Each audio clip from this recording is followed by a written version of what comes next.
Hello YouTube, W&J's Handy Dad.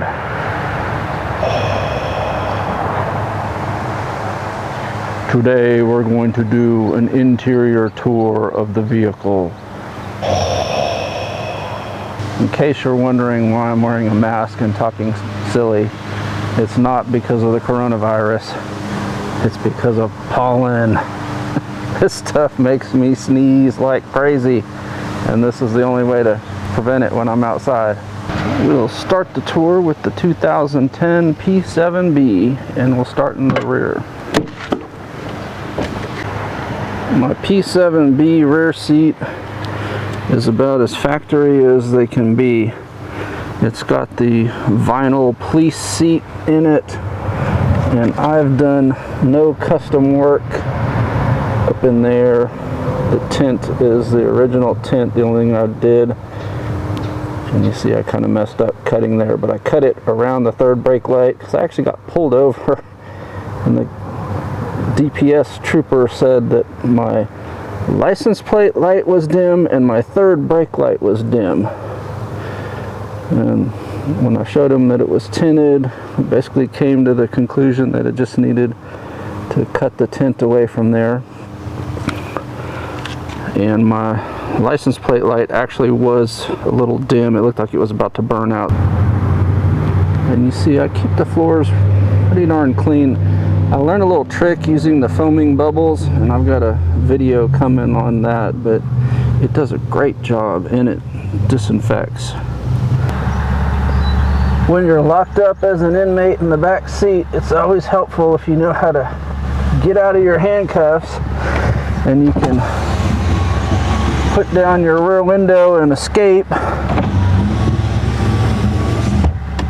or even better, you can open the door from the inside.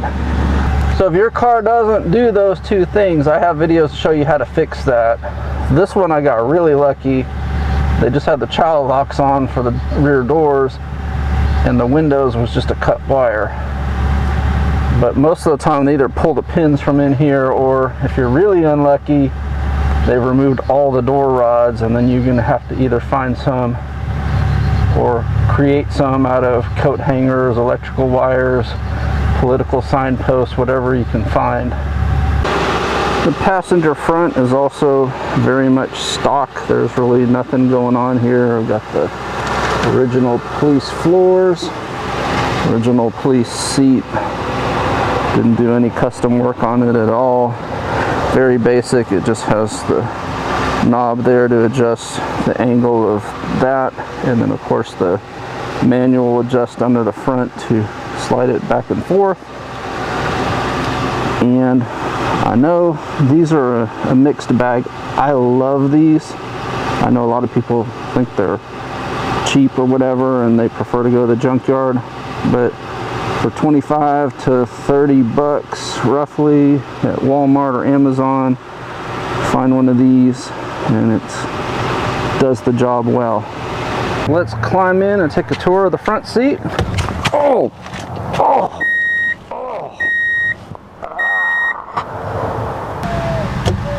The high point definitely for me is this steering wheel cover. It's pleather. It's a real smooth one. I really love the way it feels. I'm going to redo it again. I've been kind of teaching myself how to sew these, and I've gotten better each time I've done it. I put one on the 08, you'll see that in the video. I used a different type of pleather. It's not this smooth, and I really like the way this one feels. So I'll redo this one and I'll have it right at that point. But it's just soft, feels like a glove, and makes driving it a lot more enjoyable. Things that I have on my interior that you may not, I've got the spotlight. You've seen my video installing that, putting the LED in it, restoring everything there. The other thing I have is this little switch here. One is for fog lights and one is for the camera. So my switch panel here is just the fog lights and the camera override. So fog lights, pretty self-explanatory, on and off, right? You turn the fog lights on On mine, I have it set through a relay so that if I turn the fog lights on and then I turn on my high beams, it turns on the grill lights. Low beams, it's just fog lights, or no headlights at all, it's fog lights. This camera button is an override, triggers a relay to turn on the camera system. So we got front and rear. We got slow guy back there. This is used if you are stopped, say by the police, and you know they tell you you have to turn off your car. Well, turning off the car also turns off the camera, so I have this override so I can leave the camera on when the car is off, which is nice because it records front and rear as well as audio, so you can stealthily record what's going on if you need to. In the 2010, I took the old stereo that was in the 2008 and put it in here, so it's basically a 6 point something or 7-inch screen. Fits in here much better than the 10-inch screen that's in the 2008, but obviously it's a lot more bare bones, doesn't have all the features that the 10-inch one has. So if I had it to do all over again and money was no object, I would probably buy this size of stereo, but one with a lot better features, better quality.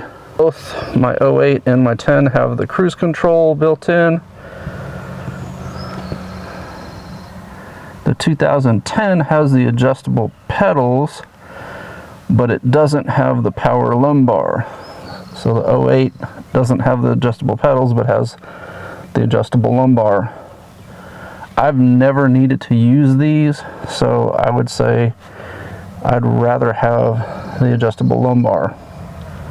This is one of the reasons why I love these. The center area is huge and you can fit all sorts of stuff in there. So right now, keeping the N95 mask with me so that we're under order to wear a mask in public.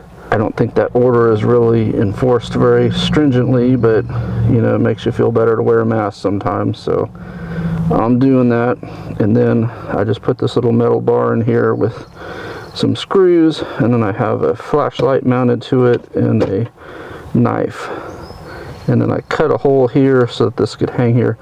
This is actually the gate key to my shop, so when I drive up, just push a button, gate opens, and I drive right in. And because I'm old, I have my reading glasses in there in case I need them, and then of course sunglasses since Texas is always sunny. Those of you with Crown Vics probably have experienced the same thing I have. This area up here, sometime between probably 4 and 6 p.m. depending on the time of the year, the sun is just blinding, and when you put these down, you still have that huge gap there. So part of the problem is they mount the mirror lower because they usually have the police lights up there, so they can't put the mirror up. Having the mirror up here would help because it would block the sun coming through. But I really am not in the mood to move the mirror. You see still that from whatever equipment they had in here, probably a camera, lights, or radar system. Does anybody know what's the best way to remove those? I really don't want to break my glass trying, but I'm not sure if you need to put acetone under there to dissolve the adhesive, if heat works. I've tried just sliding a razor blade in there and no luck. So if you remember my 2008, originally I had a tray built up here, custom made it out of Kydex to hold things and mainly to function as the sunblock. But then when I replaced my camera system with this one, you see these connectors here pop up, so they made it to where I couldn't keep the tray in on the 08. So I redid the 08 with just a solid piece of Kydex there. The 10 just has the plain ticket light on and off, no red. If you've seen my videos, I have a video how to convert it to red. and I'll probably convert this one so that it can do both. You see up here I converted the main light to LED. I left these bulbs in for now. In my 08 they're all LEDs. Then I think it was 2010 model year where the government mandated these so-called safety switches to keep you from accidentally pushing the window up and having a limb or body part get stuck in the window. I hate these. I like the ones in the 08 much better, but we're stuck with these from here on out thanks to government regulations. Long before the corona fears, I've always kept baby wipes for when I fill up with gas and sort of kind of wash your hands and sanitize. I've done that because of colds and flu and everything else that you can transmit by somebody coughing, touching the gas pump, and then you come by and touch the gas pump. Spritz a little alcohol in them to make them more disinfectant as well.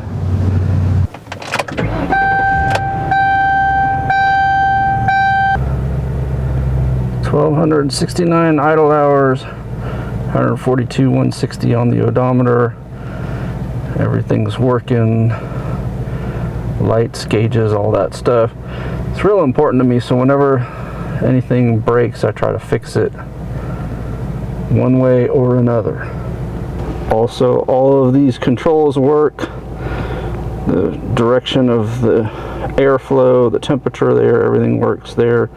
Again, I know these are common problems for some Crown Vics, and obviously some of the fixes are real intense, require a lot of disassembly and so forth, and others are pretty straightforward, like the lights in here are just bulbs. This just has this plastic cap over that one. No more cigarette lighters. If you saw my video when I got this car, I'm pretty sure this piece was brand new, or they took it out when the car was new and never used it. Down there I have my warning system for the, what we call parking sensors or whatever. It basically tells you when you're about to hit something when you're in reverse. So I pop it in reverse, it comes on. You see I'm not about to hit anything right now, but when it gets close it tells you which side and how far you are. Believe it or not, in this vehicle I left the factory speakers in, and for me I think they're fine. If you saw my spotlight installation video, you saw what a huge difference having the LED bulb made, and I highly recommend it if you have a spotlight that you do the LED conversion. It was about $35 for the bulb, and pretty straightforward to make the swap. So the main difference there with the seat, no control for the lumbar and no rips there yet. But honestly, overall, the comfort between the 10 and the 08, there's no noticeable difference. It looks like they've kind of plumped up the lumbar on the 2010 to match where the 08 would be fully lumbar supported anyway, so it may be kind of a moot point unless you like it without support. Here's kind of a close-up view of the steering wheel. Like I said, this smooth pleather is way better and more comfortable than the textured one. But my sewing skills were not very good on this one, so I think if I redo this pretty soon I'll be able to get it looking more like it was a factory installation instead of my crappy aftermarket version. The receipt of buying it, although I probably need to pull that out of here and file that away. It's got the warranty guide, the tire warranty guide, maintenance guide, roadside assistance guide, and the 2010 owner's manual, which includes the police supplement in the manual as opposed to having it as a separate book.